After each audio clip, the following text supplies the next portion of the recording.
မမရမုံလာပါပြီမမရမုံကဒီနေ့မှာတော့အားလုံးကိုပုံမြင်လေးတစ်ပုဒ်နဲ့မိတ်ဆက်ပေးချင်ပါတယ်ပုံမြင်လေးရဲ့နာမည်ကတော့တက်တန်လေးရဲ့ရန်ပွဲပဲဖြစ်ပါတယ်ကဲဒါဆိုတူတူနားထောင်ကြမယ်နော်ဟိုးရှိရုံက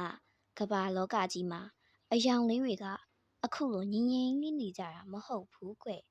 သူတို့ကစကားပြောတတ်ကြတယ်လို့သူတို့မှာကိုယ်ပိုင်စွမ်းအားတွေလည်းရှိကြတယ်လေတာယာလှပရဲ့မနက်ခင်းလေးတစ်ခုမှာတော့ငြိမ်သက်နေတဲ့လောကကြီးမှာငါကွဆိုပြီးအော်ဟစ်တန်နေတဲ့အတူကြီးမားရဲ့ရန်ပွဲကြီးစတင်ခဲ့ပါတော့တယ်အဲ့ဒီရန်ပွဲကြီးကဘာကြောင့်ဖြစ်တာလဲဆိုတာကိုမမရမုံတို့တွက်ကြည့်လိုက်ကြရအောင်နော်တာယာရဲ့မနက်ခင်းလေးတစ်ခုမှာတော့အစိမ်းရောင်ကသူ့ကိုယ်သူတောက်ပလိုက်ပြီးခုံယူစွာသူ့တငယ်ချင်းတွေဘက်ကိုလှည့်ပြီးပြောတော့တာပါဟေးကောင်တွေငါ့ကိုကြည့်စမ်းကဘာမြေကြီးပေါ်ကတစ်ပင်တွေတောတောင်တွေမြက်ခင်းတွေအားလုံးကငါအယောင်တွေကြည့်ပဲငါမရှိရင်တက်ရှိတွေအသက်ရှင်လို့မရဘူးကွငါကမှဒီလောကကြီးရဲ့ဘယင်းကွဆိုပြီးကြွေးကြော်လိုက်တာပါအစိမ်းရောင်ကဒီလိုဂုံယူဝင့်ကြွားစွာပြောတော့အပြာရောင်ကလည်းလက်မခံချင်ဘူးလေဒါကြောင့်အပြာရောင်ကမိုးကောင်းရင်ကြီးတစ်ခုလုံးကိုလှမ်းခြုံလိုက်ပြီးအေးဆက်ဆက်နဲ့ပြန်ပြောတယ်ဟာဟာမင်းကမြေပြင်ကြီးပဲရှိတာမော့ကြည့်လိုက်စမ်းပါကွာအစုံမရှိရဲ့ကောင်းငင်ကြီးနဲ့ပင်လယ်ကြီးကဘာရောင်လဲအပြာရောင်လေရေမရှိရင်တက်မရှင်နိုင်ဘူးငါကမှအကြီးမြတ်ဆုံးနဲ့အေးချမ်းမှုအပေးနိုင်ဆုံးကွာလို့မန်းတက်ပြီးပြောလိုက်တာပေါ့အယောင်လေးနှစ်ယောင်ဒီလိုပြောနေရောအဝါရောင်ကလည်းနေမင်းကြီးလိုဆူရှာတဲ့အလင်းနဲ့ဝင်ရောက်လာတာပေါ့မင်းတို့ကတိတ်လေးနဲ့တာပဲကွာပျော်စရာမကောင်းလိုက်တာနေမင်းကြီးကိုကြည့်လိုက်အဝါရောင်လေးငါကမှကဘာမြေလောကကြီးကိုပျော်ရွှင်မှုတွေရေမောခြင်းတွေပေးနိုင်တာကွာလို့ရေမောပြီးပြောလိုက်တာပေါ့ကွယ်အဝါရောင်ပြောနေရကိုနားထောင်နေတဲ့ဘေးနာကလိန်မော်ရောင်လေးကလည်းမခံချင်စိတ်နဲ့ဝင်ပြောတာပေါ့နေပါအောင်ငါ့ကိုမေ့နေတာလားမနက်ခင်းနေထွက်ချိန်နဲ့နေဝင်ချိန်တွေကငါအယောင်တွေနော်လိန်မော်သီးတွေရွှေဖယုံသီးတွေကလည်းငါအယောင်လေငါကမှကျမ်းမာခြင်းနဲ့ခွန်အားရဲ့တင်ကြေကြပဲဆိုပြီးអော်ကြပါလေရောအဲ့ဒီချိန်မှာပဲရုတ်တရက်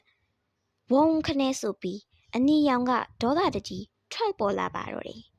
သူမျက်နာကလည်းရေရဲတောက်နေပြီးအော်ပြောလိုက်တာပေါ့အားလုံးပါဇက်ပိတ်ထားကြစမ်းငါကမှအားလုံးရဲ့ခေါင်းဆောင်သွေးရောင်ကအနီရောင်လေသွေးမရှိရင်အသက်မရှင်နိုင်ဘူးကွငါကတတိအန်နီယန်နဲ့ချစ်ချင်းမြတ်တာရဲ့တင်ကြီးတာပဲစစ်ပွဲတွေမိတော့တွေကငါရောင်တွေကွဆိုပြီးအားလုံးကိုချင်းချောက်လိုက်တာပေါ့ကွယ်အယောင်လေးတွေအားလုံးဒေါသထွက်ပြီးတယောက်နဲ့တယောက်တွန်းတိုးနေကြတော့တာပေါ့အနီကအဝါကိုတွန်းအဝါကအစိမ်းကိုဆွဲအစိမ်းကလည်းအပြာကိုပြန်ဆွဲနေကဘာကြီးတစ်ခုလုံးရှုပ်ပွားနေရောတာပေါ့ကွယ်အဲ့ဒီအချိန်မှာကောင်းငင်ကြီးကမဲမောင်လာပြီးကြောက်မက်ဖွယ်မိုးချင်းတန်ကြီးကိုအခုလိုပေါ်လာတော့တာပေါ့မိုးတွေတဲကြီးမဲကြီးရွာချလိုက်ပါတော့တယ်ကွယ်အယောင်လေးတွေအားလုံးကြောက်လန့်ပြီးတယောက်ကိုတယောက်ဖတ်ထားလိုက်ကြတော့တာပေါ့မုံနိုင်ဆဲသွားရဲ့အခါမိုးရေစလီကတင်းငင်းစွာနဲ့ပြောလိုက်ပါတယ်အယောင်လေးတို့မင်းတို့ဘာလို့ရန်ဖြစ်နေကြတာလဲမင်းတို့တယောက်ချင်းစီတိုင်းကကိုနီးကိုဟန်နဲ့လှပပြီးသားပါကဲရန်မဖြစ်ပဲတယောက်လက်ကိုတယောက်တွဲပြီးငါးနောက်ကိုလိုက်ခဲ့ကြလို့ခေါ်ဆောင်သွားပါတော့တယ်အယောင်လေးတွေလည်းနောင်ကြရပြီးအနီလိမ္မော်အဝါအစိမ်းအပြာမဲနဲ့ခရမ်းဆိုပြီးအစီအစဉ်အတိုင်းလက်ချင်းချိတ်လိုက်ကြတော့တာပေါ့အဲ့ဒီအချိန်မှာပဲကောင်းငင်ကြီးပေါ်ကနေကဘာအလှဆုံးတက်တန့်ကြီးတစ်ခုအဖြစ်ဖြာထွက်လာပါတော့တယ်တယောက်တည်းဆိုရင်တိတ်မသိတာပဲမယ်အားလုံးစုပေါင်းလိုက်တဲ့အခါမှာတော့ကဘာကြီးကိုအလှဆင်နိုင်တဲ့ပကြီးကားကြီးဖြစ်သွားတာပေါ့ကွယ်ဒီပုံမြင်လေးကပြီးရဲ့သင်ခန်းစာကတော့ဘလောက်ပဲတော်နေပါစီဘလောက်ပဲတက်နေပါစီတယောက်တည်းဆိုရင်ပြီးပြည့်စုံတဲ့အလှတရားမဖြစ်နိုင်ပါဘူးအားလုံးစီးလုံးညီညွတ်မှသာအောင်မြင်မှုနဲ့အလှတရားကိုဖန်တီးနိုင်မှာပါဆိုတဲ့သင်ခန်းစာပဲဖြစ်ပါရဲ့ရှင် မမရမုံရဲ့ဗီဒီယိုလေးတွေကိုအခုလိုအဆုံးထိကြည့်ရှုပေးတဲ့သူတွေအားလုံးမမရမုံကကျေးဇူးတင်ပါတယ်နောက်ထပ်ဗီဒီယိုတွေမှာမမရမုံနဲ့ပြန်လည်ဆုံတွေ့ကြနေဆိုရင်တော့ like subscribe and share လုပ်ခဲ့ပေးဖို့လည်းမမေ့ပါနဲ့အောင်နော်အားလုံးပဲbye bye